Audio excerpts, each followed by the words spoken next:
अल्हम्दुलिल्लाहि वहदा अस्सलातु वस्सलामु अला मन ला नबिय्य बअदा अम्मा बाद फ़इन्न खैरल हदीसी किताबुल्लाह व खैरल हदी हदी मुहम्मदिन सल्लल्लाहु अलैहि वसल्लम व शर्रल उमूरि मुहदसातुहा व कुल्लु मुहदसतिन बिदअह व कुल्लु बिदअतिन ज़लालह वकुल्ल ज़लालतिन फिन्नार फ़अऊज़ु बिल्लाहि मिनश शैतानिर रजीम या अय्युहल्लज़ीना आमनू अतिउल्लाह व अतिउर रसूल व ला तुब्तिलू अमालकुम अन अबी हुरैरह रज़ियल्लाहु तआला अन्हु क़ाल रसूलुल्लाहि सल्लल्लाहु अलैहि वसल्लम कुल्लु उम्मती यदखुलूना अल-जन्नह इल्ला मन आबा क़ील या रसूलल्लाह मन आबा क़ाल मन अतानी दखलल जन्नह व मन असाअनी फ़क़द आबा अन आयशा रज़ियल्लाहु तआला अन्हा क़ालत क़ाल रसूलुल्लाहि सल्लल्लाहु अलैहि वसल्लम मन आमिला अमलन लैसा अलैहि अमरुना फ़हुवा रद्दुन। सम्मानित उपस्थिति, सर्वप्रथम आल्लाह सुबहाना ताआलार बारगाहे शुक्रिया ज्ञापन करब जे आल्लाह सुबहाना ताआला सालातुल जुमा आदाय करार लक्ष्ये आमादेरके एखाने समवेत हওয়ার तौफिक अदा करेছেন। जे आल्लाह सुबहाना ताआला বিচার দিবসের একচ্ছত্র অধিপতি, যে আল্লাহ সুবহানাহু ওয়া তাআলা আমাদের হায়াত এবং মওতের মালিক, সে রব্বুল ইজ্জাতের বারগাহে शुक्रिया ज्ञापनार्थे आमरा बोली आलহামদুলিল্লাহ। अतःपर समग्र मानव जातिर शिक्षक, समग्र मानव जातिर पथ प्रदर्शक मुहम्मदुर रसूलुल्लाह सल्लल्लाहु अलैहि वसल्लमेर ऊपर शत कोटी सालात ओ सालाम बर्षित होक। आमरा बोली आल्लाहुम्मा आमीन। आजके आमार संक्षिप्त खुतबार विषय बायतुल मामुर जामे मस्जिद आशलिया ढाका अंतर्गत जीवनेर चरम बास्तवता एवं आमादेर उदासीनता। उक्त विषय तथ्य एवं तत्वबहन किछु कथा कुरान एवं सुन्नाह थेके पेश करार चेष्टा करब इनशाल्लाहुल आजिज। रसूलुल्लाह सल्लल्लाहु अलैहि वसल्लम आल्लाह सुबहानाहु वा ताआलार काछ थेके वही प्राप्त हওয়ার पर যতদিন তিনি মানুষকে দাওয়াতের অমিয় বাণী কর্ণকুহরে প্রবেশ করিয়েছেন, যতদিন তিনি জুমার খুতবা দিয়েছেন, যতদিন মানুষকে তিনি নসিহত করেছেন, তার সমস্ত কিছুর মূলে ছিল মানুষকে আখিরাতমুখী করা। কেননা দুনিয়ার জীবন বড়ই আশ্চর্যের, আজকে আছি কালকে নেই, এটাই বাস্তবতা। কিন্তু এর পরের জীবনটা একটা অনন্তকালীন জীবন, যেখানে সুখে শান্তিতে যদি বসবাস করতে পারি, থাকতে পারি, সেটা আমাদের জন্য সবচেয়ে বড় কামিয়াবি। আর সেখানে যদি একবার আমরা খেই হারিয়ে ফেলি, একবার যদি আমরা সেইখানে বিপদে পড়ে যাই, তাহলে অনন্তকাল আমাদেরকে সেই আগুনে জ্বলতে হবে। রাসূলুল্লাহ সাল্লাল্লাহু আলাইহি ওয়াসাল্লাম বলেন যে এই পৃথিবীর আগুনকে যদি আরো 69 দিয়ে গুণ করা হয় তো ওটা হচ্ছে জাহান্নামের আগুন, যার রং হচ্ছে কালো। সুতরাং সপ্তাহ ঘুরে ঘুরে জুমার খুতবা আসে, এই জুমার আলোচনা আসে, যার মূল উদ্দেশ্য মানুষ তার চলমান জীবনে অনেক পাপের মধ্যে নিমজ্জিত থাকে, দুনিয়াবী বিষয় নিয়ে সে চলতে থাকে, তার চলার ট্রাক, চলার যে রাস্তা, সেটাকে পরিবর্তন করার অন্যতম জায়গা হচ্ছে এই মিম্বর। এই জন্যই আমাদের দেশের অধিকাংশ মসজিদেই মানুষ তার আত্মার খোরাক পায় না বিধায় মসজিদে গিয়ে এই সময়টা বেশিরভাগ মানুষ ঘুমায়। কেননা মানুষ তো আরবি বুঝে না, আলেম ওলেমা কি বলছেন এটা বুঝতে পারে না বিধায় তার অন্তরে নাড়া দেয় না, তার অন্তর বিগলিত হয় না, তার জীবনটাকে যে ঢেলে সাজাবে এই গতি, এই নীতি সে খুঁজে পায় না। কেন যতক্ষণ না সে বুঝবে যে আমার সামনে থাকা ব্যক্তি কি বলছে, অতক্ষণ পর্যন্ত আমাদের অন্তর পরিবর্তন হবে না। আজকে যদি এক বাক্যে আমাদের ভাষায়, যে ভাষাটা আমরা বুঝি, ও ভাষায় দু একটা কোরআন এর আয়াত এবং দু একটা হাদিসের অনুবাদ করা হতো, তাহলে আমাদের সমাজ আজকে অনেক এগিয়ে যেত। এটা খুবই গুরুত্বপূর্ণ একটা প্ল্যাটফর্ম। প্রতিদিনের 4 রাকাত সালাতকে আজকে 2 রাকাত করা হয়েছে। আর কারোর যদি 2 রাকাত সালাত কবুল হয়ে যায় সে ব্যক্তি জান্নাতি। সেই রকম 2 রাকাত সালাতকে বাদ দিয়ে জুমার খুতবার ব্যবস্থা করেছে। এটা কত গুরুত্বপূর্ণ, কিন্তু এটার মূল্য আমরা অধিকাংশ মানুষ দেওয়া জানি না। তবে মানুষ সচেতন হচ্ছে বলে আমরা মনে করি। জীবনের চরম বাস্তবতা এবং আমাদের অবহেলা। জীবনের চরম বাস্তবতা বলতে আমরা এখানে যারা উপস্থিত রয়েছি আমরা সবাই জানি যে আগামী কালকে আমার বাড়িতে কি রান্না হবে এটার যদি খোঁজ আমি নাও রাখতে পারি, আমাকে যে মারা যেতে হবে এটা আমরা সবাই বিশ্বাস করি। এমনকি যে লোকটা আল্লাহতে বিশ্বাস করে না তথা নাস্তিক, সেও জানে মৃত্যুর করাল গাছ একদিন তাকে ছিনিয়ে এনে চলে যাবে। তারপরের জীবন সম্পর্কে অনেকে উদাসীন, কিন্তু আমরা যারা মুসলমান আমাদের দায়িত্ব এবং কর্তব্য যে আমাদের জীবনটাকে জুমার খুতবায় আমরা ঢেলে সাজাবো। এটা আমাদের নীতি এবং গতি হওয়া উচিত। আল্লাহ সুবহানাহু ওয়া তাআলা আমাদেরকে পাঠিয়েছেন, ঠিক যেমন করে আপনারা এখানে এসেছেন, হয়তো খুব বেশি 1 ঘন্টা থাকবেন, তারপরে আপনার কর্মস্থলে ফিরে যাবেন, আপনার নিজের পরিবারের কাছে ফিরে যাবেন।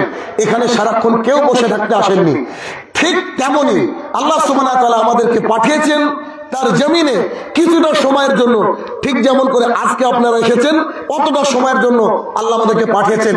আমাদের গন্তব্যস্থল ঠিক আল্লাহর কাছে ফিরে যেতে হবে। যদি তাই হয় তাহলে এখানে আমাদের স্বস্তির জায়গা নয়, এখানে কিছু জানার জায়গা। আজকে খুতবায় আপনারা কিছু জানতে এসেছেন, ঠিক তেমন করে আমরা দুনিয়াতে জানতে এসেছি। জানার পর একদিন চলে যাব আমরা। তবে খুতবায় কি শুনলেন আপনার স্ত্রী প্রশ্ন নাও করতে পারে, বা না শুনে গেল অতটা সমস্যা নেই। কিন্তু দুনিয়ার এই যে প্ল্যাটফর্ম, যে খুতবার প্লেস, এখান থেকে আমরা কি শিখলাম, কি জানলাম, এর কিন্তু পুঙ্খানুপুঙ্খ হিসাব আল্লাহ সুবহানাহু ওয়া তাআলাকে দিতে হবে। এই জন্য আমাদেরকে এখনই আমাদের জীবনটাকে ঢেলে সাজাতে হবে। নিজের হাতে কোদাল দিয়ে খুঁড়ে নিজের সন্তানকে দাফন করেছেন এমন বাবা এখানে উপস্থিত রয়েছেন। নিজের বাবাকে কাঁধের উপরে ভর করে চোখে জল নিয়ে গিয়ে দাফন করেছেন এমন মানুষ উপস্থিত রয়েছে। নিজের কলিজার টুকরা আম্মি যান, যাকে ছাড়া রাত্রিবেলায় খেতেন না, যতই লেট করে আসেন অফিস থেকে, সেই মা বসে থাকতো। সেই মাটা আজকে নেই, ছেলে এখনো খায়। এটা দুনিয়া, এটা দুনিয়ার বাস্তবতা। কিন্তু আমাদের উদাসীনতা কি, যে আমরা এখান থেকে শিক্ষা নিই না। আমরা এখান থেকে শিক্ষা নিই না। সাহাবায়ে কেরাম শিক্ষা নিতেন। বারা ইবনে আযিব রাদিয়াল্লাহু তাআলা আনহু বলেন, রাসূলুল্লাহ সাল্লাল্লাহু আলাইহি ওয়াসাল্লামের সঙ্গে এক আনসারী ভাইয়ের জানাজায় উপস্থিত হলাম। গিয়ে দেখলাম সেখানে কবর খননের কাজ চলমান। তিনি বসে পড়লেন, আমরাও বসে পড়লাম। আমরা এমন ভাবে বসেছিলাম আমাদের মাথার উপরে যেন পাখি বসেছিল। এখানে একটু দাঁড় করিয়ে বলি, মাথার উপরে পাখি বসেছিল মানে সাহাবায়ে কেরাম বলছেন যে আমরা গেলাম আনসারী ভাইয়ের জানাজায়, তখন কবর খননের কাজ চলছে। ঠিক এমন পরিস্থিতিতে আমরা বসে পড়লাম, মুহাম্মদ সাল্লাল্লাহু আলাইহি ওয়াসাল্লাম বসে পড়লেন। পাখি যেমন একটা গাছকে কেটে দিলে গাছের গুড়িটা থাকে, ওখানে বসতে ভয় পায় না, কেননা গাছের গুড়ির নড়াচড়ার ক্ষমতা নেই, নির্জীব। আমরাও যেন ওখানে বসেছিলাম একেবারে নির্জীব হয়ে। পাখিরা মনে করলো আমরা সব এক একটা গাছের গুড়ি। আপনার চরিত্র, আমার চরিত্র কি? ওই পাশে গোরস্থান। আমরা যখন যাচ্ছি তখন একে অপরের সাথে গল্প করছি, ধানের জমিটা কার, এবার তো এই ফসলগুলা ভালোই হয়েছে, বলেন এটা আপনার আমার চরিত্র কিনা? অথচ সাহাবায়ে কেরাম বলছেন আমরা এমন ভাবে বসলাম পাখিতে মনে করে আমরা গাছের গুড়ি, আমাদের কোনো জান নাই, আমাদের কোনো জীবন নাই। তিনি বসলেন, আমরাও বসলাম।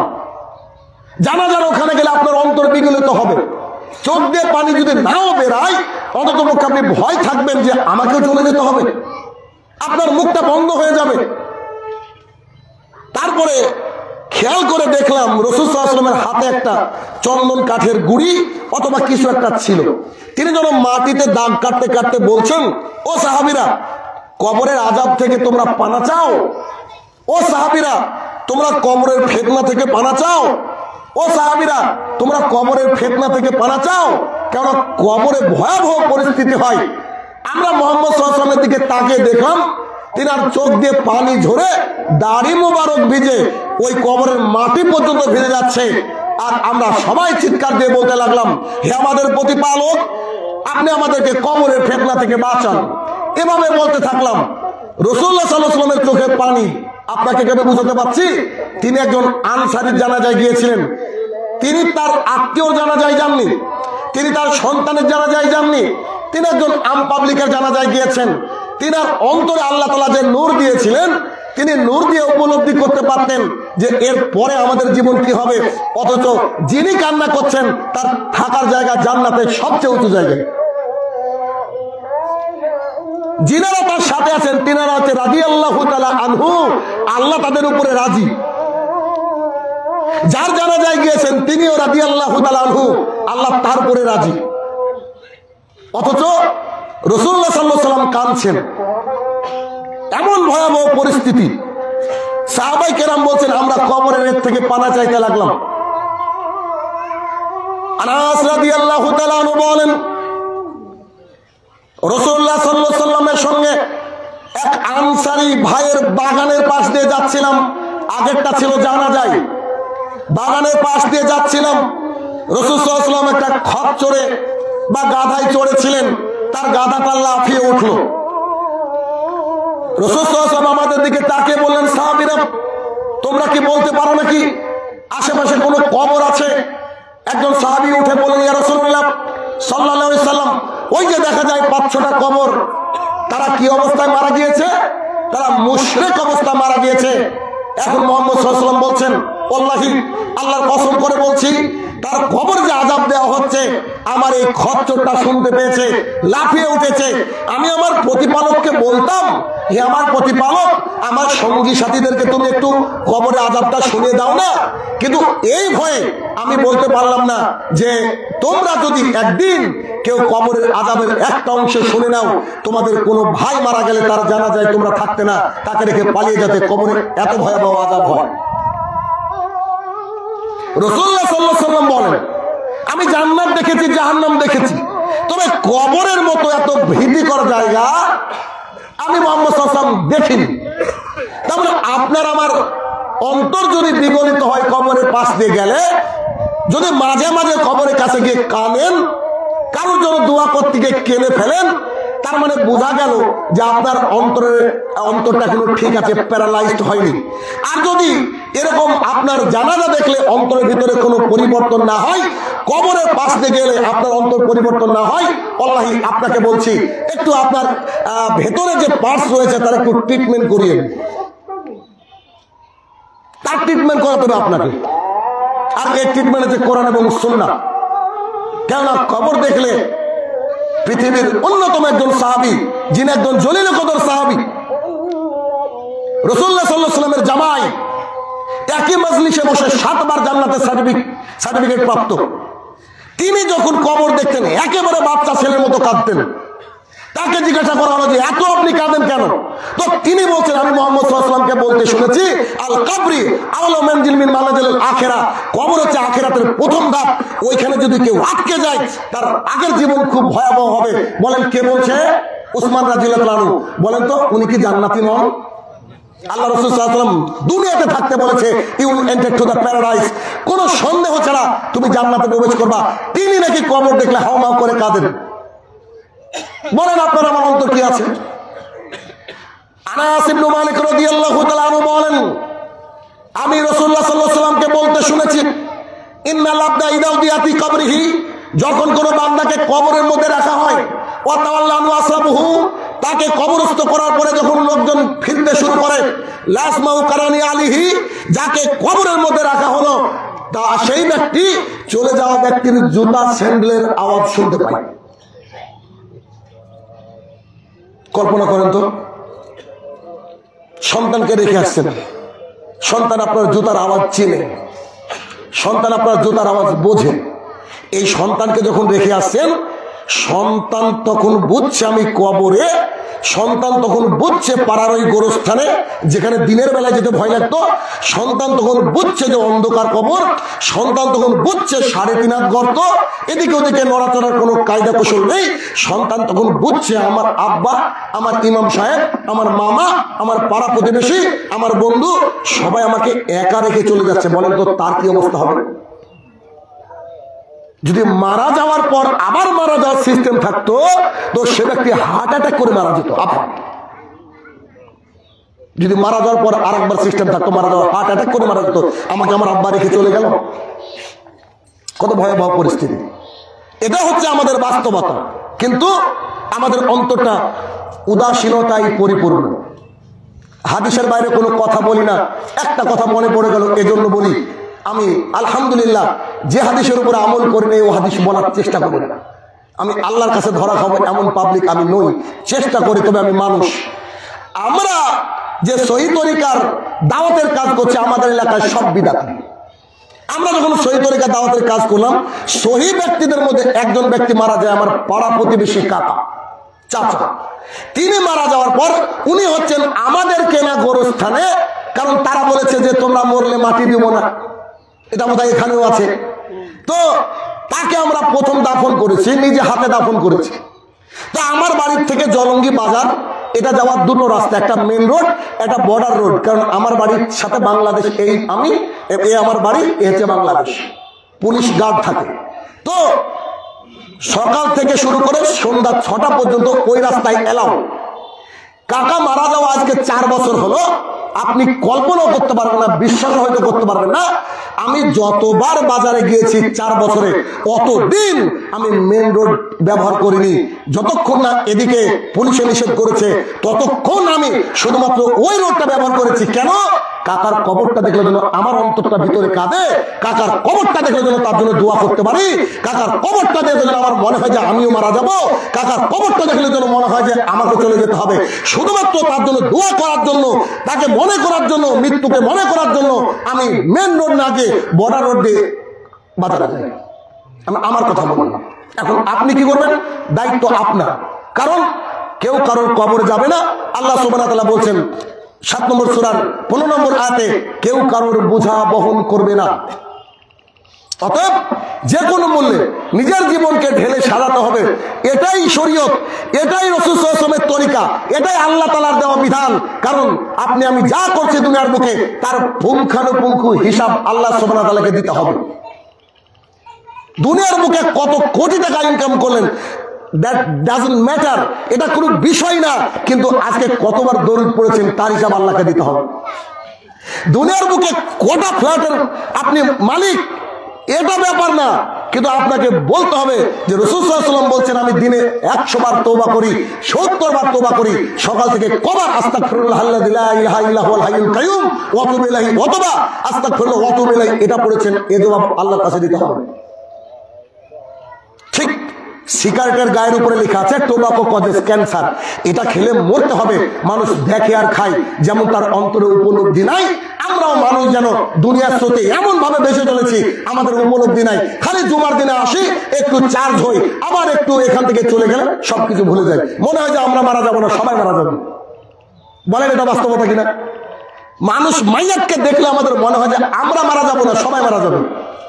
যদি মনে করতাম যে আমরা মারা যাব, সবাই জীবিত থাকবে, তাহলে আমাদের জীবনটাকে আমরা ঢেলে সাজাতে পারতাম, ঢেলে সাজাতে পারতাম। পরিস্থিতি কত ভয়াবহ। যখন দাজ্জাল বেরিয়ে যাবে, দাজ্জাল গোটা বিশ্ব ঘুরবে, মক্কা মদিনা ছাড়া। যে বাইতুল মুকাদ্দাস নিয়ে ঝামেলা চলছে, সেই বাইতুল মুকাদ্দাসের ডান পাশের সাদা মিনারের উপরে আল্লাহ সুবহানাহু ওয়া তাআলা ঈসা আলাইহিস সালামকে নামিয়ে দিবেন। ঈসা আলাইহিস সালাম নামবে, নামার পর তিনি দাজ্জালকে হত্যা করবেন। তিনি যখন দাজ্জালের দিকে তীর মারবেন, দাজ্জালকে লাগা মাত্রই যেমন করে লবণের তৈরি, চিনির তৈরি মূর্তি পানি পড়লে যেমন গলে যায়, দাজ্জাল গলে পড়ে যাবে। তারপরে উত্তর দিক থেকে আল্লাহ সুবহানাহু ওয়া তাআলা একটা হিমেল হাওয়া পেশ করবেন, একটা হিমেল হাওয়া আল্লাহ তাআলা পাঠিয়ে দিবেন। ওই হিমেল হাওয়াতে পৃথিবীর বুকে যত বেঈমান বেদিন আছে সবগুলা মারা যাবে, শুধুমাত্র ঈমানদাররা বেঁচে থাকবে। ঈসা আলাইহিস সালাম আসার পর 7 বছর দুনিয়া খুব ভালোভাবে চলবে। 7 বছর খুব ভালোভাবে চলার পর তারপরে শুরু হবে একটা নৈরাজ্য। শয়তান এসে মানুষকে বলবে, তোমরা কি করছো? তোমাদের বাপদাদারা মূর্তি পূজা করতো, চলো তোমরা মূর্তি পূজা করো। রাসূলুল্লাহ সাল্লাল্লাহু আলাইহি ওয়াসাল্লাম বলছেন, কিয়ামত হবে সবচেয়ে নিকৃষ্ট ব্যক্তিদের উপরে, কিয়ামত হবে সবচেয়ে নিকৃষ্ট ব্যক্তিদের উপরে, কিয়ামত হবে নিকৃষ্ট ব্যক্তিদের উপরে। তখন মানুষ যারা জীবিত থাকবে আল্লাহ বলার মানুষ থাকবে না, তখন মানুষ যারা জীবিত থাকবে তারা দ্বীন ইসলাম বোঝার মানুষ থাকবে না। এখনই আপনার ঢাকা শহরের 100 লোককে যদি ধরেন রাস্তায়, ও নাম মুসলমান, ও তো 3 বার হজ করেছে, ওকে যদি বলা হয় পৃথিবীর সবচেয়ে বড় পাপ কি বলেন তো, ও জানে না। আপনি এখনই গিয়ে বলেন আপনি কি জানেন হোয়াট ইজ শিরক, বলবে maybe it's a new version of Android, এটা বোধহয় অ্যান্ড্রয়েডের নতুন ভার্সন। ও জানে না যে হোয়াট ইজ শিরক। এটা বাস্তবতা বলছি আপনাকে, আমি বাস্তবতা বলছি। আপনি দেখেন গিয়ে, কিন্তু টাকার পাহাড়, দুনিয়াতে ব্রেন বুদ্ধির অভাব নেই। এর পরিস্থিতি কি হবে? তার মানে পৃথিবী একেবারে শেষের দিকে। এই জি একটু আগে আসবেন, আসলে এখানে আসলে জায়গা হয় না। আলহামদুলিল্লাহ জুমার খুতবার মধ্যে এগুলো বলা ঠিক না, তারপরে একটু এগিয়ে আসেন, নিজ দায়িত্বে এগিয়ে আসবেন, দয়া করে একটু এগিয়ে আসবেন। তো যেটা বলতে চাইছিলাম যে আমাদের এটা হচ্ছে চরম বাস্তবতা। বারা ইবনে আযিব রাদিয়াল্লাহু তাআলা আনহু বলেন, রাসূলুল্লাহ সাল্লাল্লাহু আলাইহি ওয়াসাল্লাম বলেছেন, যখন বান্দাকে কবরের মধ্যে রাখা হয় সেই ব্যক্তিকে তার আত্মাটাকে ফিরে দেওয়া হয়, কেননা আত্মাটা চলে যায় ইল্লিন অথবা সিজ্জিনে, হাদিস লম্বা চওড়া। যখন সেই ব্যক্তিকে ফিরে দেওয়া হয় তার কবরে নাকির এবং মুনকার চলে আসে। দিন রাত শুনি, কিন্তু মনে হয় যে নাকির আর মুনকার আমাদের দুলা ভাই, ঠিক না? কিছু মনে হয় না, পরিবর্তন হয় না, কিছু মনে হয় না। কেন? সাহাবাই কেরাম কেমন ছিলেন, আমরা কেমন ছিলেন। থাক হাদিস এটা, আপনি এটা দেখেন তো, এটা খেয়াল করেন তো। আসমা বিনতে আবু বকর রাদিয়াল্লাহু তাআলা আনহা বলেন, আবু বকর রাদিয়াল্লাহু আনহু মেয়ে আসমা, তিনি বলছেন আমরা মুহাম্মদ সাল্লাল্লাহু আলাইহি ওয়াসাল্লামের কাছে খুতবা শুনতে গেলাম। মহিলাদের জামাত ছিল, এখন এক শ্রেণী মানুষ বলছে মহিলাদের জামাত নাই, বলেন কি করবেন? তিনি বলছেন যে আমরা জুমার খুতবায় গেলাম, তো পুরুষদের জন্য উত্তম কাতার হচ্ছে প্রথম কাতার, মহিলাদের জন্য উত্তম কাতার হচ্ছে শেষ কাতার। আমরা পেছনের দিকে বসলাম। রাসূল সাল্লাল্লাহু আলাইহি ওয়াসাল্লাম সেদিন কবর নিয়ে আলোচনা করছিলেন, যেমন শাইনুর রহমান আজকে করছে একটু অংশ কবর নিয়ে আলোচনা করছিলেন। সামনের মুসলমান ভাইরা এত বেশি কান্নাকাটি শুরু করলো, আমরা পরের হাদিসগুলো শুনতে পেলাম না। আমরা খুতবা শেষ করে যাওয়ার সময় বলতে লাগলাম, আচ্ছা তারপরে কি বলেছিল, তারপরে কি বলেছিল, তারপরে কি বলেছিল বলেন। তিনি বলছেন যে সামনের মুসলমান সবাই কেঁদেছে, তা আমরা তো সবাই ডাকাত, আমাদের অন্তর কি বিগলিত হয়? আমরা তো ওই হাদিসে আপনার সামনে প্লেস করার চেষ্টা করছি। আমাদের অন্তর, বলেছি না যে উই আর অল প্যারালাইজড, আমরা সবাই আমাদের অন্তর যেন মরে গিয়েছে। দুনিয়ার স্রোতে গা বাঁচে এমন ভাবে চলছি, আমাদের অন্তর মরে গিয়েছে। দেখেন শিক্ষিত, বুদ্ধিজীবী, টাকাওয়ালা, কোটিপতি মানুষের অবস্থা।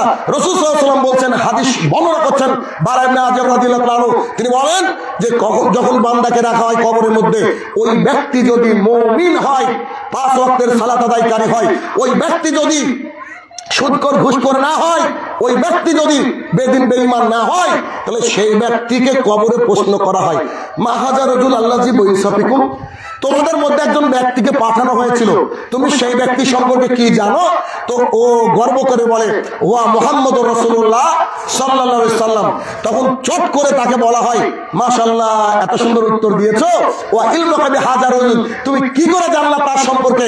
তো সে বলছে, কারাতু কিতাবাল্লাহ, আমি আল্লাহর কিতাব পড়েছি, ফাআমানতু বিহি, তার প্রতি ঈমান এনেছি, ওয়া সাদ্দাকতুহু, তাকে সত্যায়ন করেছি। যদি আল্লাহ এটুকু বলতে বললেন যে কিতাব পড়েছি, তাহলে ঝামেলা থাকতো না। বলছে কারাতু কিতাব আল্লাহ, আল্লাহর কিতাব পড়েছি, ফাআমানতু বিহি, তার প্রতি ঈমান এনেছি। বাংলাদেশের 98% মহিলা বোরকা পরে না, আর যারা পরে তা আবার টাইট ফিট বোরখায় না। তাহলে ওই ব্যক্তি কিতাব পড়েছে, কিন্তু ফাআমানতু বিহি, তার প্রতি ঈমান আনতে পারেনি। আল্লাহ সুবহানাহু ওয়া তাআলা কোরআনুল কারীমের মধ্যে বলছেন ওয়া দারুমা বাকিয়া মিনার রিবা ইন কুনতুম মুমিনিন, তুমি যদি মুমিন হও রিবা থেকে সুদ থেকে দূরে থাকো। ফাইন লাম তাফালু, যদি তুমি সুদ থেকে দূরে না থাকো ফাদালু বিহারবি মিনাল্লাহি রাসূলিহি, আল্লাহ এবং আল্লাহর রাসূলের তরফ থেকে যুদ্ধের ঘোষণা হলো। কই বন্ধ হলো ব্রেক, কই বন্ধ হলো আশা, দিন রাত চলে। তার মানে কোরআন পড়েছি ফাআমানতু বিহি, তার প্রতি আমরা ঈমান আনতে পারেনি, তারপরে বলছো সাদ্দাকতুহু, তাকে সত্যায়ন করেছি। আল্লাহ তাআলা বলছে ইয়া আইয়ুহাল্লাযীনা আমানু ইন্নামাল খামরু ওয়াল মাইসিরু, এই আয়াত তো সবাই জানেন, সূরা মাইদা সূরা নম্বর 5 আয়াত নম্বর 90। নিশ্চয় পান বিড়ি জর্দা দুধ সিগারেট হারাম, তো কি করবেন? আপনার বলছে খাওয়া যাবে, আমির হামজা বলছে খাওয়া যাবে না,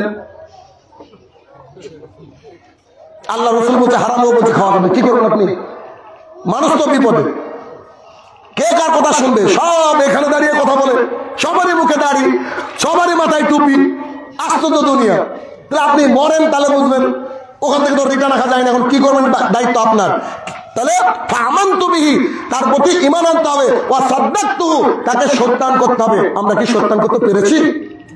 পারিনি। এরপরে ফাউজি মিনাদি মিনাস সামা, উপর থেকে আওয়াজ আসবে আন সাদাকা আব্দি, আমার বান্দা সত্য কথা বলেছে। খুব সুন্দর দেখতে একজন ব্যক্তি আসবে, তাকে জিজ্ঞাসা করবে মান আনতা, তুমি কে? তো বলবে আনা আমালুকা সালেহ, আমি তোমার সুন্দর আমল, আমি তোমার ভালো আমল, আমি তোমার কথিত যে মানে রাসূল সাল্লাল্লাহু আলাইহি ওয়াসাল্লাম যে আমলের কথা বলেছে আমি সেই আমল। সেই ব্যক্তি কবরের মধ্যে চিৎকার দিয়ে বলবে আল্লাহ, কবরের মধ্যে যদি এত নিয়ামত পাই আমার সহ্য হচ্ছে না, তুমি কিয়ামত করো না, কিয়ামত করলে যে জান্নাত, জান্নাতে যে কি আছে আমাদের হিসাবের বাইরে, এই কথা বলবে। ঠিক এটা তো শুনতে ভালো লাগলো। পরের বাক্য শুনেন একই হাদিসে রাসূলুল্লাহ সাল্লাল্লাহু আলাইহি ওয়াসাল্লাম বলেছেন বেদিন বেঈমান কাফের। কাফের মানে ওই যে অফিসে বসে আছে নাম চণ্ডীদাস, ও তো কাফের, ঠিক না? আমরা তো জানি ও কাফের, কিন্তু এর মধ্যে অনেক কাফের বসে আছে। ইস, খুব কঠিন কথা বলছেন শাহিনুর রহমান ভাই। 1 বছর পর আসলেন, জি যতদিন বাঁচবো ততদিন। কেন? আপনি আমার ভাই, বুঝেননি? আপনি আমার কলিজার টুকরা, আপনি ভুল রাস্তা আছেন, এই জন্য বলছি। রাসূলুল্লাহ সাল্লাল্লাহু আলাইহি ওয়াসাল্লাম বলেছেন মান তারাকা সালাতান মুতাআম্মিদান ফাকাদ কাফারা, যে ব্যক্তি ইচ্ছে করে এক ওয়াক্ত সালাত ছেড়ে দেবে এই ব্যক্তি কাফের। আমি শাহিনুর রহমান আজকে যদি ইচ্ছা করে আসরের সালাত ছেড়ে দিই, আল্লাহর কাছে আমি চণ্ডীদাস। এটা ইসলাম না আমার বাপের না আপনার বাপের, সরাসরি আল্লাহ তাআলা পাঠিয়েছে। তাহলে আজকে খালি জুমার মুসল্লি বহু আছে, এরা নাটক করতে এসেছে, এরা দেখা দেখেছে সমাজকে। আর মুসনাদ আহমদের হাদিস রাসূল সাল্লাল্লাহু আলাইহি ওয়াসাল্লাম বলেছেন মান সাল্লা ইউরাই ফাকাদ আশরাকা, কোন ব্যক্তি যদি মানুষকে দেখানোর জন্য সালাত আদায় করতে যায় ও ব্যক্তি শিরক করলো। সূরা নিসা সূরা নম্বর 4 আয়াত নম্বর 48 এবং 116 আল্লাহ সুবহানাহু ওয়া তাআলা বলছে যারা শিরক করলো তাদের থাকার জায়গা জাহান্নাম। বলেন নামাজ পড়ে আপনি জাহান্নামে যাবেন কেন? যারা শুধু জুমা এসেছেন তারা কখনোই আল্লাহকে খুশি করার জন্য আসেননি। আপনার মা বাপ কি বলবে, প্রতিবেশী কি বলবে, তার জন্য এসেছেন। অথচ সালাত হবে, সিয়াম হবে, যাবতীয় ইবাদত হবে কার জন্য? আল্লাহ তাআলার জন্য, আল্লাহ তাআলার জন্য। তাহলে এই যে পরিস্থিতি এটা আর আমাদের অবহেলা, আমি মনে করি আল্লাহর জমিনে সবচেয়ে অবহেলিত ইবাদতের নাম হচ্ছে সালাত। কাকে জিজ্ঞাসা করবেন? মুয়াজ্জিনকে, ফজরে যিনি আযান দেন তাকে জিজ্ঞাসা করবেন অবহেলিত সালাত ইবাদত সালাত কিনা। মসজিদের মাইকটাকে জিজ্ঞাসা করবেন, মসজিদের ইটটাকে জিজ্ঞাসা করবেন। সবচেয়ে পৃথিবীর বুকে অবহেলিত ইবাদতের নাম হচ্ছে সালাত। ফজরের কত যায় এটা দেখলে বুঝতে পারবেন। অতএব আমাদেরকে যে মারা যেতে হবে কত সত্য, মারা যাওয়ার পর আমাদের হিসাব নেওয়া হবে। আর হিসাব কিসের নেওয়া হবে? সালাতের কথা এত গুরুত্ব দিয়ে বলি কেন? ওই যে মারা তো যাবেন, একটু আগে তো ক্লিয়ার করলাম। সালাতের কথা গুরুত্ব দিয়ে বলি কেন? কারণ রাসূলুল্লাহ সাল্লাল্লাহু আলাইহি ওয়াসাল্লাম বলছেন, জাবের রাদিয়াল্লাহু আনহু বর্ণনা করছেন, আনাস রাদিয়াল্লাহু আনহু বর্ণনা করছেন, বুরাইদা রাদিয়াল্লাহু আনহু বর্ণনা করছেন, আমাদের মাঝে আর কাফেরদের মাঝে চুক্তি হচ্ছে সালাত। যারা সালাত আদায় করলো তারা মুসলমান, যারা সালাত আদায় করলো তারা কাফের। জি, আমার বাবার নাম আব্দুর রহমান, তারপরে কাফের। NID card Abdur Rahman, passport Abdur Rahman, জি, তারপর আপনি কাফের। কেন? আমাদের আর কাফেরদের মধ্যে চুক্তি হচ্ছে কি? সালাত। আনাস রাদিয়াল্লাহু আনহু বলেন রাসূলুল্লাহ সাল্লাল্লাহু আলাইহি ওয়াসাল্লাম বলেছেন কিয়ামতের মাঠে প্রথম হিসাব নেওয়া হবে সালাতের। বলেন কে জানেন না হাদিস? সবাই জানেন, অথচ সালাতের ব্যাপারে সবচেয়ে আমরা গাফিলতি প্রদর্শন করি। অতএব যে কোনো মূল্যে আমাদের জীবনটাকে কি করতে হবে? ঢেলে সাজাতে হবে। বলছিলাম ভয়াবহ পরিস্থিতি, জটিল পরিস্থিতি। একটা হচ্ছে মৃত্যু, মৃত্যুর পরে আমাদেরকে সবাইকে কবর যেতে হবে। গোটা পৃথিবীর মানুষ যদি চেষ্টা করে আমি কবরে যাব না, এটা কি হবে? কিন্তু মানুষ যদি চাই আমি কবরে আযাব থেকে বাঁচবো, সবাই বাঁচতে পারবে। কথা বুঝেননি? কবর থেকে বাঁচার জন্য ভেলুরে যাচ্ছে, ইন্ডিয়াতে পার হয়ে একেবারে হিলি বর্ডারে, মানে শত শত বাঙালিরা যাচ্ছে, লাইন দিয়েছে, এখান থেকে 4 ঘন্টা সময় লাগবে। এত মানুষ যাচ্ছে কি থেকে বাঁচার জন্য? কবর থেকে বাঁচার জন্য। অথচ সেই লোকটা যদি 1 বিঘা জমি টুক করে কোথাও দান করে দিত, ওর জান্নাত কনফার্ম হতো। বুঝতে পারেনি কত বড় বোকা মানুষ। অথচ 7 লাখ টাকা খরচ করে ইন্ডিয়াতে ট্রিটমেন্ট করে ডাক্তার বলছে যে you are suffering from cancer, you will be die very soon. তুমি ক্যান্সারে ভুগছো, তুমি তাড়াতাড়ি মারা যাবে। অথচ ওর হুঁশ নাই, উপলব্ধি নাই, ভেতরে যে উপলব্ধি, এই উপলব্ধি নেই। তাহলে ভয়াবহ পরিস্থিতি জীবনের অন্যতম একটা হচ্ছে মৃত্যু, তারপর হচ্ছে কবর। কবরের পরে এই যে কবরে যে হাদিসটা বলতে একটু আটকে গেলাম, ওখানে একটু বলি। শিক্ষিত, ভদ্র, ইন্টেলিজেন্ট, বুদ্ধিমান, তারপরে কোটিপতি, সব কিছুর উত্তর জানা মানুষটা কবরে তাকে প্রশ্ন করা হবে, মা হাজা রাজুল আল্লাযী বুইসাফিকুম, তোমাদের মধ্যে একজন ব্যক্তিকে পাঠানো হয়েছিল, তার সম্পর্কে কি জানো? ও বলবে হা হা লা আদরি, হাই হাই আফসোস, আমি মুহাম্মদ সাল্লাল্লাহু আলাইহি ওয়াসাল্লাম সম্পর্কে জানি না। ফেরেশতা বলবে ওলা দাঁড়াইতা ওলা তারাইতা, তুমি পড়োনি শোনোনি কেন? তুমি পড়োনি শোনোনি মানে? এই যে মশিউর ভাইরা খুতবার ব্যবস্থা করেছে, এই যে আজকে যাবো, আজকের পর থেকে পিছনে লাগবে, 1 বছর লেগে খুতবার ডেট পেয়েছে। এটা শোনানোর ব্যবস্থা হয়নি? আচ্ছা পড়েননি, শুনছেন তো আজকে। এবার কবরে গিয়ে কি বলবেন? না না না, আমরা উপস্থিত ছিলাম না, আমরা বাইতুল মামুর জামে মসজিদে ছিলাম না। আল্লাহ তাআলা সিসি ফুটেজ দেখাবে, এ দেখো দেখো তুমি উপস্থিত ছিলা, একেবারে ফুল এইচডি। তখন কি বলবেন? বলেন তখন কি বলবেন? কিছু কি বলার থাকবে? আর কিচ্ছু বলার থাকবে না। ফেরেশতা বলছে ওলা দাঁড়াইতে ওলা তারাইতা, তুমি শোনাওনি, পড়োনি, বুঝাওনি, তখন সে চুপ থাকবে। রাসূল সাল্লাল্লাহু আলাইহি ওয়াসাল্লাম বলছে তাকে একটা হাতুড়ি দিয়ে মারা হবে। ওই হাতুড়ি দিয়ে যদি সবচেয়ে বড় পাহাড়ের উপরে মারা হতো, তাহলে পাহাড় একেবারে ভেঙে চৌচির লেভেল হয়ে যেত। এ পর্যায়ে রাসূল সাল্লাল্লাহু আলাইহি ওয়াসাল্লাম বলছেন তার মারের চিৎকার গোটা পৃথিবীর সবাই শুনতে পাবে, ইল্লা সাকালাইন, শুনতে পাবে না জিন, শুনতে পাবে না মানুষ। এবার আগের ওই হাদিসটা খেয়াল করেন তো, খচ্চর শুনতে পেয়েছিল। রাসূল সাল্লাল্লাহু আলাইহি ওয়াসাল্লামকে ফেলে দিচ্ছ না, ওই খচ্চর গাধারা শুনতে পেয়েছিল। তোমরা একটা কুকুরও আল্লাহর ইতাত করার চেষ্টা করে, বুঝেন কিনা? এরা জীব আল্লাহর ইতাত করার চেষ্টা করে, এরা জ্বর আল্লাহর ইতাত করার চেষ্টা করে। কেন? তাদের ভয় আছে যে আল্লাহ আমাকে একদিন পাকড়াও করবে। কারণ সবাই তো কথা বলবে, কিয়ামতের দিন তো সবাই কথা বলবে। এই যে মাইকটা দেখছেন না, শাহিনুর রহমান উল্টো পাল্টা বলে থাকে, এই মাইক শাহিনুর রহমানকে ধরিয়ে দেবে যে আপনি রং ছিলেন এই জায়গায়। বলেন তাহলে এবার আপনার মসজিদের ইমামের কি হবে যে আরবিতে খুতবা দেয়? বলেন তার কি হবে যে মিম্বরে উঠেই বলছে রাসূল সাল্লাল্লাহু আলাইহি ওয়াসাল্লামকে সৃষ্টি না করে দুনিয়া সৃষ্টি হতো না, হাদিস মেড ইন চাইনা? বলেন তার কি হবে? বলেন তার পরিস্থিতি কি হবে? বুঝে না, আল্লাহই বুঝে না, খুব কষ্ট লাগে। বিরোধিতা নয়, ভালোবাসি তাই বলি। বিরোধিতা করলে বহু কিছু বিরোধিতা করা যায়, কিন্তু না, কলিজার টুকরা ভাই আমার, পড়তে হবে, পড়ে কথা বলতে হবে, জানতে হবে, জেনে কথা বলতে হবে। আল্লাহ এবং আল্লাহর রাসূল যা বলেছেন তাই জাতির সামনে প্লেস করার চেষ্টা করতে হবে, নইলে কিন্তু খুব ভয়াবহ পরিস্থিতি হবে। এর পরের জায়গা হচ্ছে কিয়ামতের মাঠ। জি, খুব কঠিন একটা জায়গা, খুব কঠিন একটা জায়গা। আল্লাহ সুবহানাহু ওয়া তাআলা ডান হাতে আসমানটাকে জড়িয়ে নেবেন রুটির মতো। ইস, কি কথা! আসমান দেখেন, খেয়ালই করতে পারে না কত দূর আছে। বিজ্ঞানীরা খেয়ালই করতে পারে না কত দূর আসমান, কখন রকেট পাঠায়, কখন কি পাঠায়। আল্লাহ তাআলা আসমানকে ডান হাতে গুটিয়ে নেবেন, জমিনকে বাম হাতে গুটিয়ে নিয়ে বলবে আজকে কোথায় রাজাবাদ ছাড়া, কোথায় স্বৈরাচারীরা, কোথায় অহংকারীরা, কোথায় যারা আমাকে এবং আমার রাসূলকে মানেনি, তারা কোথায়? আজকের দিনের আমি রাজা দিরাজ, দো জাহানের মালিক আমি, আজকে কোথায় রাজাবাদ ছাড়া? যেদিন তারকারাজি ভয়ে খসে পড়বে, পাহাড়গুলা বিক্ষিপ্ত হয়ে তুলোর মতো উড়ে পড়বে। কেন ইমাজিন, পাহাড় উড়বে, পাহাড় তুলোর মতো উড়বে, এটা কি করে সম্ভব? রাসূল সাল্লাল্লাহু আলাইহি ওয়াসাল্লাম বলছেন, আল্লাহ সুবহানাহু ওয়া তাআলা কোরআনুল কারীমের মধ্যে আমাদেরকে জানালেন, তোমরা কি জানো সেই দিন যেদিন দুগ্ধদাহিনী মা তার সন্তানকে রেখে পালিয়ে যাবে। যেদিন সন্তান তার মাকে দেখলে পালিয়ে যাবে, আজকে একটা নেকি দেওয়া যাবে না। কত ভয়াবহ সেই দিন!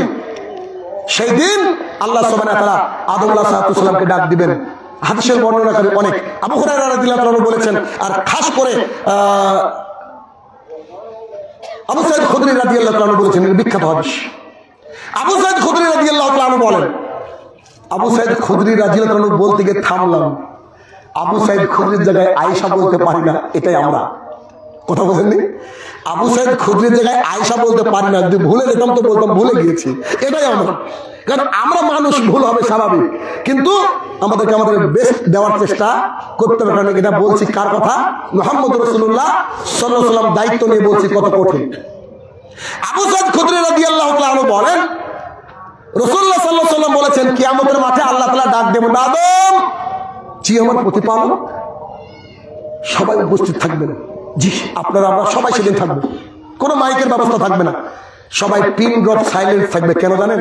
আজকে রেজাল্ট ঘোষণার দিন, আজকে আমাদের রেজাল্ট ঘোষণার দিন। কি হয় জানি না, সবাই নিয়ে এনএফসি করবে।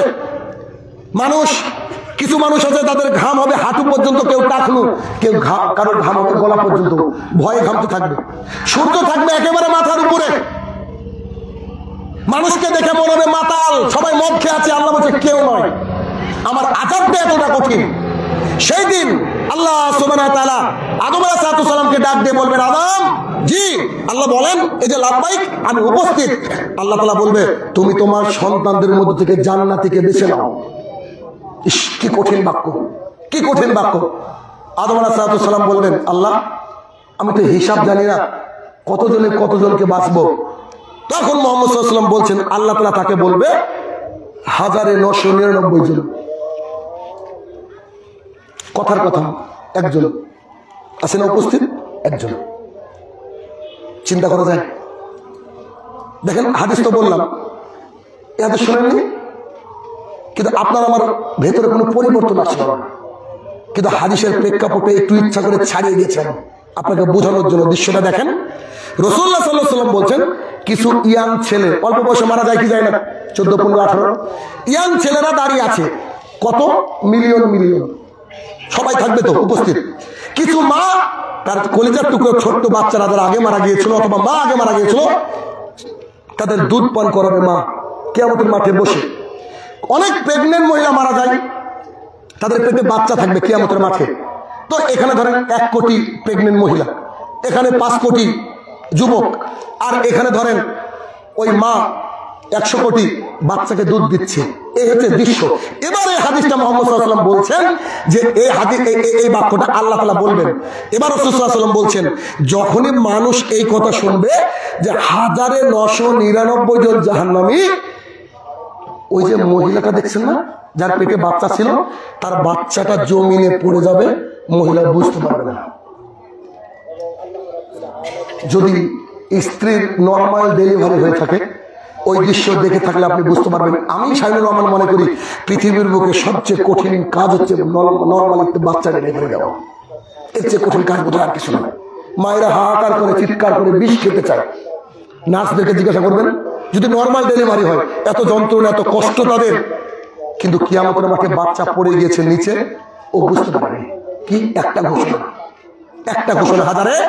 1999 জন। এইদিকে যে যুবকরা দাঁড়িয়েছিল, মিলিয়ন যুবক, যাদের বয়স 18-20 ছিল, রাসূল সাল্লাল্লাহু আলাইহি ওয়াসাল্লাম বলেছেন তাদের বয়স সবাই 80 হয়ে গেছে, বৃদ্ধ হয়ে গেছে তারা। মানে কিসের ভারে? একটা ঘোষণার ভারে, একটা রেজাল্ট ঘোষণার একটা অংশ শুনে সবাই বৃদ্ধ হয়ে গেছে।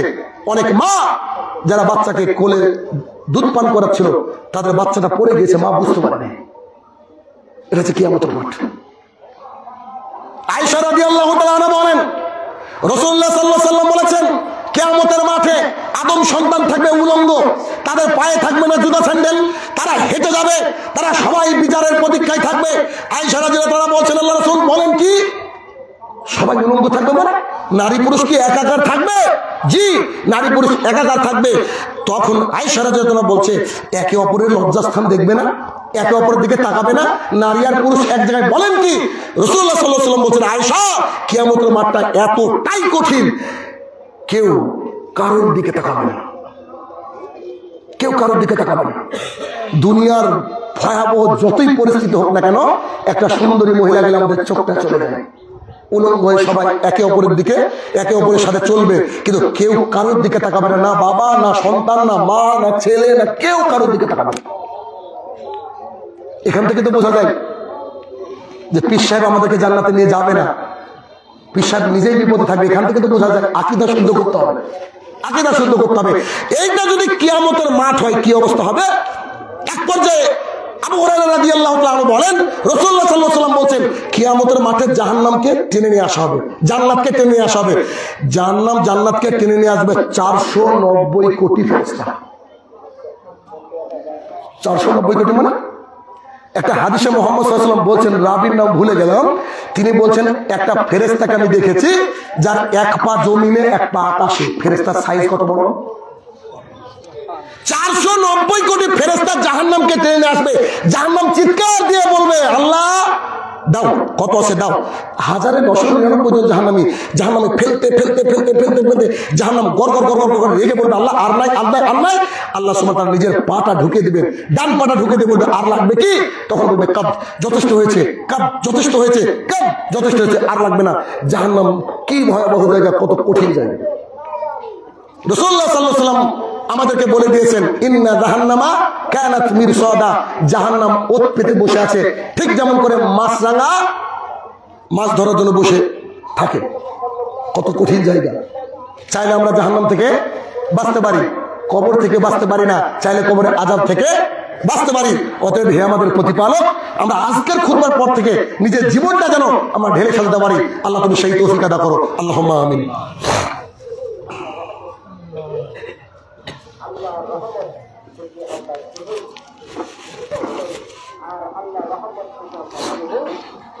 আলহামদুলিল্লাহি ওয়াহদা ওয়াসসালাতু ওয়াসসালামু আলা মান লা নাবিয়্যা বা'দা, আম্মা বা'দ। এতক্ষণ আমাদের আলোচনা হচ্ছিল আমাদের চোখে দেখা অথবা কিছু পড়া এবং শোনার যে আমাদের পরিস্থিতি কি হবে, এগুলো সব জানিয়েছেন আল্লাহ সুবহানাহু ওয়া তাআলা। এর মধ্যে কোনো মিথ্যা কোনো বাক্য নাই, এগুলো নিশ্চিত করে কি হবে।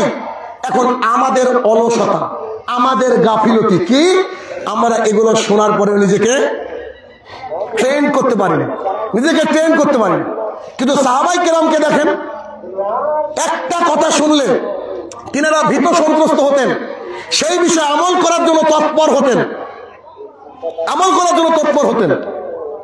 কিন্তু আমরা আজকে জানি না কজনের অন্তরটা বিগলিত হলো, কজন আমরা আমাদের পাপকে ত্যাগ করে নেকির রাস্তায় হাঁটবো, কজন আমরা সেই হাদিসের আলোকে আমাদের জীবনটাকে গঠন করব। আমি মনে করি পৃথিবীর সবচেয়ে ভালো যুগ আমি মনে করি না, বরং মুহাম্মদ সাল্লাল্লাহু আলাইহি ওয়াসাল্লাম বলেছেন সবচেয়ে উত্তম যুগ হচ্ছে আমার যুগ। অথচ ওই যুগটা ছিল জাহালাতে পরিপূর্ণ। কোরআনটা এমন এনলাইটেড করেছে ওই সমাজটাকে, অথচ সেই কোরআন 1450 বছর ধরে আমাদের আছে। কত আলেম রয়েছে যারা বাংলায় অনুবাদ করে দিয়েছে আমাদেরকে, অথচ আমরা ওই কোরআন দিয়ে নিজেকে আলোকিত করতে পারি না। ওই যে সিগারেটের গায়ে লেখা আছে টোবাকো কজেস ক্যান্সার, আমাদের কাছে কোরআনের আয়াত হাদিসগুলো যেন অনেকটা এইরকম মনে হয়। কি মনে হয় না? যদি না মনে হতো তাহলে আমাদের জীবন কিন্তু পরিবর্তন হতো, কিন্তু আমরা জীবন পরিবর্তনের দিকে যাই না। জীবন পরিবর্তন করেছে সাহাবায়ে কেরাম। আপনাকে বলি, এই যে আজকে আমরা খোলা ছাদের নিচে, খোলা আকাশের নিচে খুতবা দিচ্ছি, এখানে একটা মসজিদ হবে, তো মসজিদের জন্য আর্থিক দরকার। ঢাকার বুকে এমন লোক আছে, ওর ব্যাংকে যে টাকা আছে তাদের 100টা মসজিদ একদিনে শুরু করতে পারে। কি বলেন? পারে না? পারে। এমন লোক আছে যে চলো একটু শ্বাসকষ্ট হচ্ছে, খুব বেশি না, ইনহেলার নিলে ঠিক হয়ে যায়, একটু ভেলুরে ঘুরে আসি, হয় না? আমাদেরও তো আত্মীয় স্বজন বাংলাদেশে আছে, আমরা তো জানি, শখ করে ঘুরতে যায়, লাখ লাখ টাকা উড়িয়ে আসে। যাদের টাকা আছে উড়ানোর জায়গা নেই। কিন্তু কজন আমরা ওই কবরের মঞ্জারের কথা ভেবে, মৃত্যুর কথা ভেবে, কিয়ামতের কথা ভেবে, কবরের ভিতরের কথা ভেবে কজন আমরা আমাদের জীবনটাকে সেট করতে পেরেছি? কজন আমরা হাদিস শুনে উদ্বুদ্ধ হয়ে আমাদের জীবনটাকে ঢেলে সাজাতে পেরেছি? কজন আমরা? আসেন দেখি। রাসূলুল্লাহ সাল্লাল্লাহু আলাইহি ওয়াসাল্লামের জামানায় সবচেয়ে শ্রেষ্ঠ ব্যবসা ছিল খেজুরের ব্যবসা, জানি না আমরা? তো খেজুরের বাগান এত পাশাপাশি ছিল, একজনের গাছের খেজুর আরেকজনের বাগানে পড়তো, এত খেজুরের গাছ ছিল। তো একটা এতিম বাচ্চা ছিল, এতিম মানুষ, তার একটা খেজুরের বাগান ছিল। তো তার বাগানের পাশে একজনের খেজুরের বাগান ছিল, যার নাম হচ্ছে আবু লুবাবা। আগের গুলা সব ভুলে গেলেন, এটা ভোলা যাবে না। আবু লুবাবা আর পাশে ওই এতিমের বাগান। তো এতিম ভাবলো যে আমি একটা বেড়া দিব, সুন্দর করে বেড়া, বুঝেন তো, বেড়া দিব, ঘিরে নিব আমার খেজুরের বাগানটা। কে না চায় তার জমিটা চৌচাকলা করে ঘিরতে, সুন্দর করে। তো তিনি ঘিরতে গিয়ে দেখছেন আবু লুবাবার একটা গাছ বেঁকা হয়ে এদিকে চলে এসেছে। তো তিনার অসুবিধা হচ্ছে। তো তিনি গিয়ে বলছে, জনাব, ওই যে আপনার পাশে যে আমার জমিটা আছে, ওই জমিটা ঘিরতে গিয়ে দেখছি আপনার একটা গাছ চলে এসছে, হাদিয়া দিয়ে দেন না, গাছটা দিয়ে দেন আমাকে।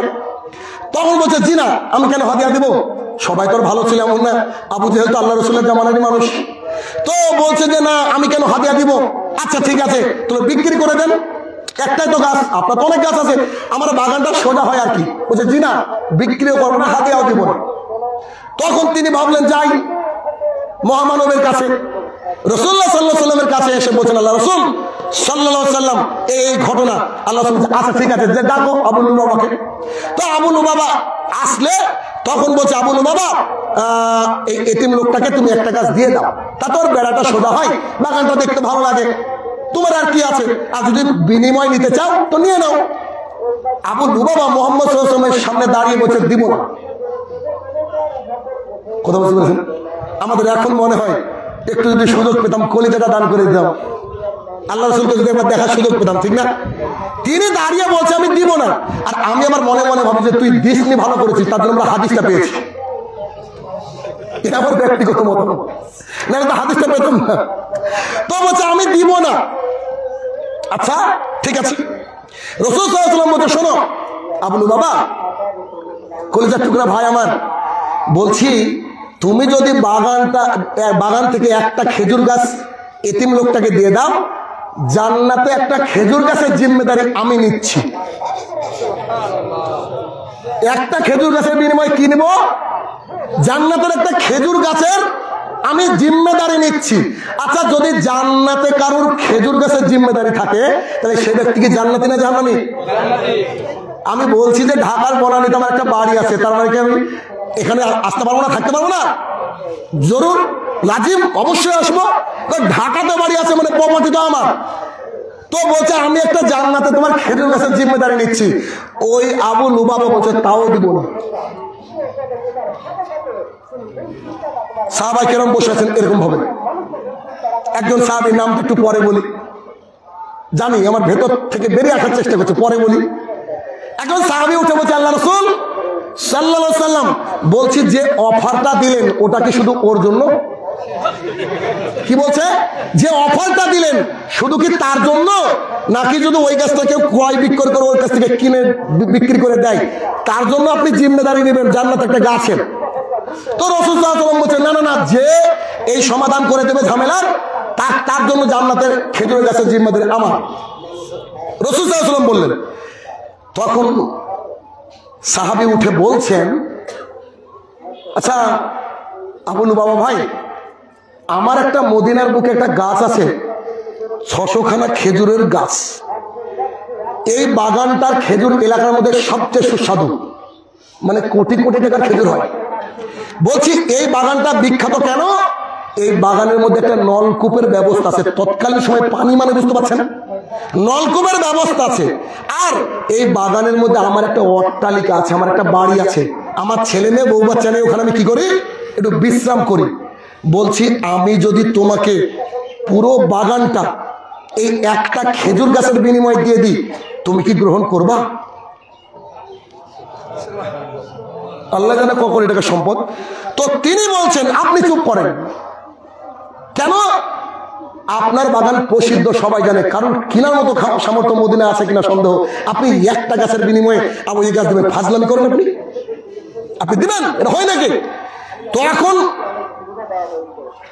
সাহাবীর নামটা বলে দিলেন, মজা আসছে না। আবু দাহদা রাদিয়াল্লাহু তাআলা আনহু, আবু দারদা নয়, আবু দাহদা রাদিয়াল্লাহু তাআলা বলছেন, ওয়াল্লাহি, ও সাহাবীরা তোমরা সাক্ষী থাকো, আমি জান্নাতে একটা খেজুর গাছের বিনিময়ে আমি আমার বাগানটা তাকে দিয়ে দিলাম। আমি তাকে কি করলাম? বাগানটা দিয়ে দিলাম। বোকা সাহাবী, তাই না? অনেক বোকা। তো আনাস রাদিয়াল্লাহু তাআলা এই কথাটা আমি বলতে পারি না, আমার কষ্ট হয়। আনাস রাদিয়াল্লাহু তাআলা মুহাম্মদ সাল্লাল্লাহু আলাইহি ওয়াসাল্লামকে, আনাস রাদিয়াল্লাহু তাআলা বর্ণনা করছেন যে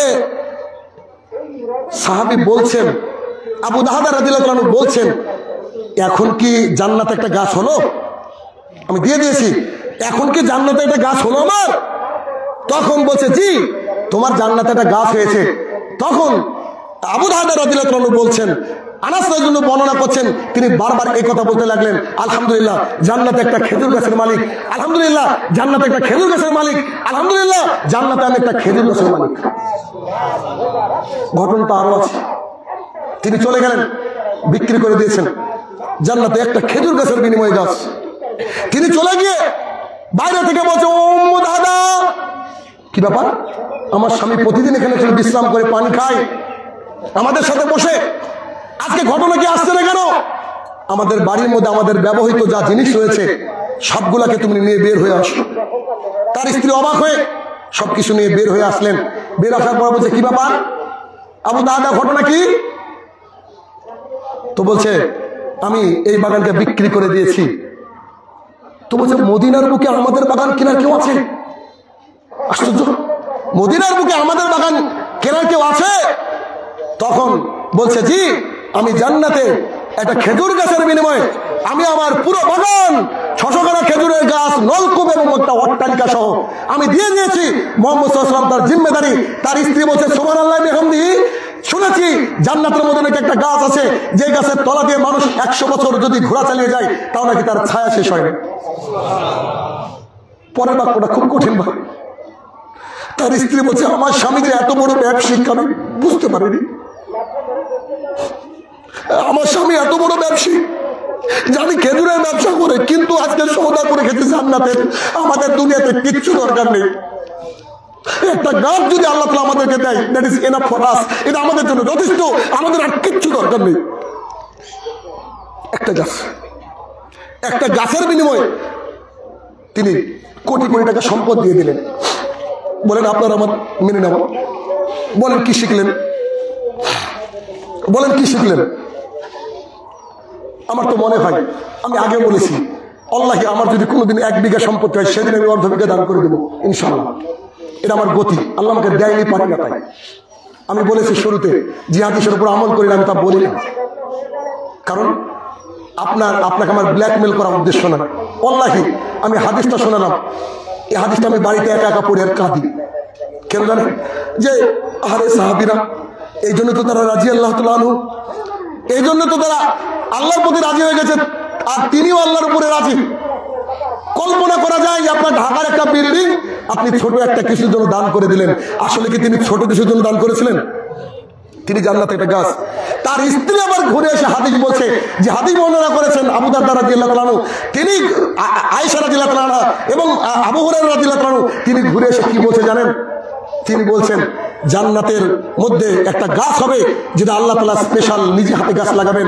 গাছটাকে মোড়ক দেওয়া থাকবে, কেউ সেই গাছটাকে দেখতে পাবে না। যে মালিক তাকে আল্লাহ তাআলা দিয়ে দেবে। সেই মালিক তার নিজের ঘোড়া চালাতে চালাতে 100 বছর পর তাকে দেখবে যে তার গাছের ছায়া সেখানে অবস্থান করছে। গাছ কত বড়! কিন্তু আমরা হাদিস শুনেছি, যে ব্যক্তি আল্লাহর ঘর মসজিদ বানিয়ে দেয়, অনুরূপ ঘর আল্লাহ তাআলা কিয়ামতের মাঠে দেবে। এটা তো মসজিদ, আর ওটা কি? একটা গাছ, একটা গাছ। আসুন না, আমরা আমাদের নিজেকে ঢেলে সাজাই, যতটুকু পারি আমরা আল্লাহর ঘরকে সাহায্য করি, আল্লাহর ঘরকে কিছু দিই। এখানে দিতে হবে এমনটা নয়, পৃথিবীর যেখানে যে অবস্থায় থাকবেন, একটা হাদিস আপনি লাস্ট হাদিসটা বাড়িতে নিয়ে যান। যে আমার দেখেন, আপনাকে বাস্তবতা বলছি, আল্লাহি এই দৃশ্য আপনিও দেখেছেন। আপনি মারা গেলেন, আজকে আপনার 4টে সন্তান, 11 বিঘা সম্পত্তির মালিক ছিলেন আপনি। আপনার সন্তান 1 মাস 2 মাস 3 মাস পর একজন মুফতিকে ফোন দিয়ে বলে, মুফতি সাহেব আমার আব্বা 11 বিঘা সম্পদ রেখে গিয়েছে, আমরা 2 বোন 1 ভাই কটটুক করে পাবো। কি বলে না? গত বছর রেখেছিলাম চট্টগ্রামের ঘটনা, 50 লক্ষ টাকা পেনশন পেয়েছিলেন। ওই যে তিনি কোথায় কর্মরত ছিলেন, ছেলেরা পেনশন ভাগ করতে করতে 48 ঘন্টার মধ্যে বাবাকে দাফন করতে বলে দিয়েছে। আপনার আমার সন্তান, আপনি আমি মারা যাওয়ার পর আমার সন্তান এসে কোনো মসজিদে দিবে, কোনো মাদ্রাসায় দিবে, আল্লাহ রাস্তায় দিবে, কোনো বাবাকে বুকে হাত দিয়ে বলতে পারবেন যে আমার সন্তান দান করবে? ওই যে কাহার কথা বললাম, যাকে কবরস্থ করার পর আমি যাই না, তিনি কোটি টাকার মালিক ছিলেন, তার ছেলেরা আছে 1 পয়সা দান করেন। চলে গেছে বেচারা, কিন্তু জীবিত থাকা অবস্থায় যে কি দান করেছেন আমি সাক্ষী, আল্লাহ তাআলা জানে। কিন্তু তার নামে আর একটা পয়সা তার 2 সন্তান একটু বের করে না, কারণ এটা দুনিয়া ভাই, এটা বাস্তবতা। কারণ আপনার আমার অনেকেরই আত্মীয় মারা গেছে, তাদেরকে আর কি মনে রেখেছি? কবর যত পুরাতন আমাদের জিয়ারা তত বেশি পুরনো।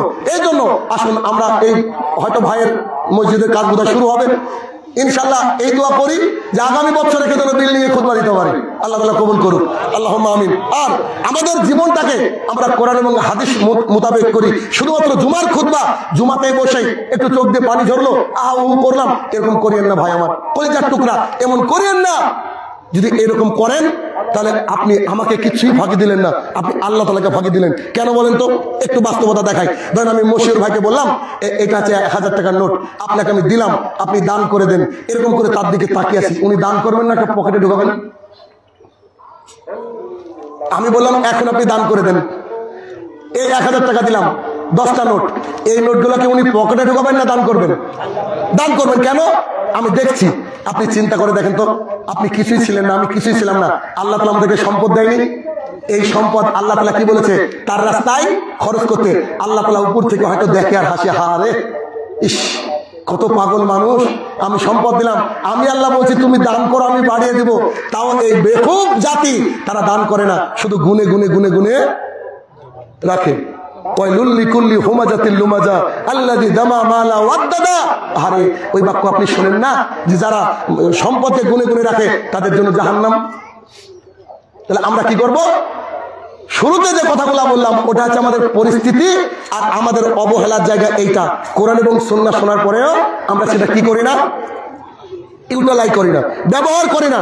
আমাদেরকে ব্যবহার করতে হবে। গতবার কোথায় বলে গিয়েছিলাম যে আনাস থেকে বর্ণিত একটা হাদিস বুখারীর, যে উনি রাসূল সাল্লাল্লাহু আলাইহি ওয়াসাল্লামের সঙ্গে কোথাও খেতে গিয়েছিলেন, লাউ কদু খেয়েছিলেন বেছে বেছে। সেদিন থেকে আনাসের নাকি লাউ প্রিয়, আর যেদিন থেকে শাহিনুর রহমান হাদিস জেনেছে সেদিন থেকে শাহিনুর রহমানের লাউ বা কদু প্রিয়। কথা বলতে পারছি আমি? অতএব আল্লাহ এবং আল্লাহ রসুল কি করলে খুশি হবে, খাস করে আল্লাহ তাআলা কি করলে খুশি হবে, এটা থাকবে আমাদের কি মূল টার্গেট। কারণ আমরা চলে গেলে ওই 200 টাকা 300 টাকা দামের কাফন আমরা পরবো, আমাদের কোনো ব্র্যান্ডেড পোশাক আমাদের সাথে দেওয়া হবে না। তাহলে আমরা যেন প্যারালাইজড অন্তরটাকে একটু উজ্জীবিত করতে পারি, একটু পরিচর্যা করতে পারি ভেতরে, তারপরে আমাদের জীবনটাকে আমরা একটু ঢেলে সাজাতে পারি। এভাবে যদি চলতে পারি তাহলে দুনিয়াটা আপনার কাছে কি মজাই লাগবে। যদি দান করতে পারেন, কোন একজন ব্যক্তি বলছেন আমি প্রতিদিন 1 টাকা হলো দান করি। আমি জিজ্ঞাসা করলাম কেন দান করেন? তো উনি বলছেন আল্লাহ তাআলা বলেছেন এমন নাকি আমাদের আমল নামা হবে, যেটা আমল নামা এখান থেকে যত দূর চোখ যাবে এত দূর একটা কিতাব দেওয়া হবে হাতে। আমি চাই প্রত্যেকটা পাতায় যেন আমার কন্ট্রিবিউশন থাকুক আল্লাহ তাআলার জন্য। সুবহানাল্লাহ। আমরাও এরকম করতে হবে যে প্রতিদিন অন্তত পক্ষে কিছু না কিছু কোথাও দিয়ে কাউকে হেল্প করে, কারোর সাথে অন্তত পক্ষে মিষ্টি হেসে কথা বললে ওটা সাদাকা হয়। এভাবে যদি আমরা কাজ করতে পারি আমাদের দুনিয়াটা হবে সুন্দর, আখিরাতটা হবে সুন্দর। অতএব ভয়াবহ পরিস্থিতি থেকে চাইলে আমরা বাঁচতে পারি, কবর থেকে বাঁচতে পারি না, কবরের আযাব থেকে বাঁচতে পারি, কিয়ামতের মাঠ থেকে বাঁচতে পারি না, কিয়ামতের মাঠে ছায়ার তলে থাকতে পারি। 7 শ্রেণীর মানুষ ছায়ার তলে থাকবে। তার মধ্যে 1 শ্রেণীর মানুষ হচ্ছে কি, যার ডান হাত দেয় বাম হাত বুঝতে পারে না। এর অর্থ কি? এর অর্থ কি প্রচুর টাকা? না, এটা করি এরকম ভাবে। কেমন? পকেটে হাত দিলাম, যা আছে টুক করে বের করে দিয়ে দিলাম। কেন? ইচ্ছা করে গুনলাম না, কারণ ওই যে বেনিফিট নিতে হবে। একটু খালি আপনি আল্লাহ রাস্তায় চলবেন, আল্লাহ তাআলার জান্নাত ভাই বিশাল বড়। কেননা সর্বশেষ ব্যক্তিকে আল্লাহ তাআলা যে জান্নাত দিবেন 10টা পৃথিবীর সমান। খিল খেতে 1 কাঠা জমির দাম কত? 10টা পৃথিবীর সমান আল্লাহ জান্নাত দেবে। কাকে বলেন তো? সর্বশেষ জান্নাতি, যিনি যার পরে আর জান্নাতে কেউ প্রবেশ করবে না। অতএব হে আমাদের প্রতিপালক, আমরা দিতে চাই মাবুদ, কিন্তু শয়তান আমাদেরকে বাধা দেয়। আমরা মানতে চাই তোমার হাদিস, কিন্তু শয়তান আমাদেরকে বাধা দেয়। আমরা পড়তে চাই একটু তাহাজ্জুদ, একটু কাঁদতে চাই নিরিবিলিতে, গোপনে একটু কাঁদতে চাই মাবুদ, শয়তান আমাদেরকে উদ্বুদ্ধ করে না। শয়তান আমাদেরকে অন্যদিকে উদ্বুদ্ধ করো। মাবুদ আমাদের অন্তরটাকে তুমি উন্মুক্ততা দান করো, আল্লাহুম্মা আমিন। হে আমার প্রতিপালক, জানি না গোটা পৃথিবীর সংবাদ আমরা পেয়ে যাই, কিন্তু এই 3.5 হাত গর্তে কারা কিভাবে শুয়ে আছে মাবুদ, আমাদের আত্মীয় স্বজন যে যেখানে রয়েছে, জানি না কি হালে রয়েছে, তারা যদি ক্ষমার যোগ্য হয় মাবুদ, তাকে তুমি ক্ষমা দান করো, আল্লাহুম্মা আমিন। হে আমার প্রতিপালক, তুমি অর্থ দিয়েছো সেই অর্থকে দান করার মতো মন মানসিকতা আমাদেরকে তৈরি করো। আল্লাহুম্মা আমিন। হে আমার প্রতিপালক, এলাকায় হয়তো অনেক টাকার মালিক এমনও আছেন আল্লাহ, সেই হয়তো এসে বলবে যে আমি 5 লাখ 7 লাখ টাকা দিচ্ছি, কেননা এখানে যা দিবে আখিরাতে তাই পাবে। এই জীবনটা 60 বছরের, ওই জীবনটা নেভার এন্ডিং, সারা জীবনের কোথায় সঞ্চয় করবেন ব্যাপার এটা। আল্লাহ আমরা যেন আখিরাতকে বেশি প্রাধান্য দিতে পারি, আল্লাহ তুমি সেই তৌফিক আদা করো। আল্লাহুম্মা আমিন। হে আমার প্রতিপালক, আমাদের যারা মেয়েরা এসেছে তারা যেন উন্মুক্ত হয়ে অনেক বেশি বেশি দান করতে পারে, যেমন করে রাসূল সাল্লাল্লাহু আলাইহি ওয়াসাল্লাম বলেছেন, আল্লাহ তুমি সেই তৌফিক আদা করো। আল্লাহুম্মা আমিন। হে আমার প্রতিপালক, আমরা যতদিন বাঁচবো তোমার এই কোরআন এবং সুন্নাহর ভালোবাসায় যেন আমাদের অশ্রু সিক্ত হয়, তুমি সেই অন্তরটা আমাদেরকে নরম করে দাও। আল্লাহুম্মা আমিন। হে আমার প্রতিপালক, এই গোটা বিশ্বে আজকে মুসলমানরা আছে পদদলিত, নিষ্পেষিত, নিপীড়িত, অথচ তুমি এই জাতিকে এক সময় সম্মান দিয়েছো মাবুদ, তুমি আবার সেই সম্মাননায় ফিরে দাও। আল্লাহুম্মা আমিন। হে আমার প্রতিপালক, আমাদের মধ্যে কোনো মাযহাবী কোন্দল, কোন রকমের কোনো সেগ্রিগেশন, কোন রকমের কোনো ভাগ নাই মাবুদ, সবাই আমরা তোমার গোলাম, আমরা যেন তোমার গোলাম হয়ে কোরআন এবং সুন্নাহ মোতাবেক জীবন যাপন করতে পারি, আল্লাহ তুমি সেই তৌফিক আদা করো। আল্লাহুম্মা আমিন। হে আমার প্রতিপালক, আজকে যত মানুষ খুতবা শুনলাম মাবুদ গো, তোমার অন্তরটা, আমাদের অন্তরটা যেন তোমার দিনমুখী হতে পারে, আল্লাহ তুমি সেই একান্তভাবে আমাদের অন্তরে সেই নূরের আলো জ্বেলে দাও। আল্লাহুম্মা আমিন। হে আমার প্রতিপালক, সর্বশেষ দোয়া মাবুদ, তোমার ঘর মসজিদ, এই ঘর অন্তত যদি বেঁচে থাকে সামনে বছর রেখে যেন বিল্ডিং এর মধ্যে খুতবা দিতে পারি, আল্লাহ তুমি কবুল করো। আল্লাহুম্মা আমিন।